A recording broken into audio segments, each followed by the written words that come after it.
آخر میں مفتی صاحب جو ایک خاص بات کہ آپ کی عادات کریمہ میں ظاہر ہے اپنوں پہ غیروں پہ شفقت تو اپنی جگہ تھی، لیکن آپ اپنے آپ کو پردہ اخفا میں رکھتے تھے، آپ ایکسپوز نہیں کرتے تھے، ریاکاری نہیں تھی، تصنع سے بناوٹ سے اپنے آپ کو دور رکھ. آج کا پیر تو چاہتا ہے کہ میری خبر لگے جی اور لوگوں کو پتہ چلے اور میرے لیے براہ راست نشریات ہونی چاہیے.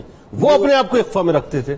وہ پیران نظام جو اللہ ماشاءاللہ آج کے ہیں، وہ تو اپنے کمرے سے وہ اشتہار نہیں اتارتے جس کے اوپر تصویر لگی ہوتی ہے. بالکل ٹھیک ہے. مدت وہ اشتہار. اور یہ مشتہر ہونے سے بچتے تھے. جی سب سے اہم چیز ہے جو آپ اپنے مریدوں کو تلقین کرتے تھے، کم کھانا اور کم کھانے کے ساتھ اپنے آپ کو پردے داری میں رکھنا. ٹھیک ہے. پردے داری سے جب انسان باہر نکالتا ہے تو ریاکاری کا عنصر آ جاتا ہے، اور ریاکاری اعمال کو برباد کر دیتی ہے.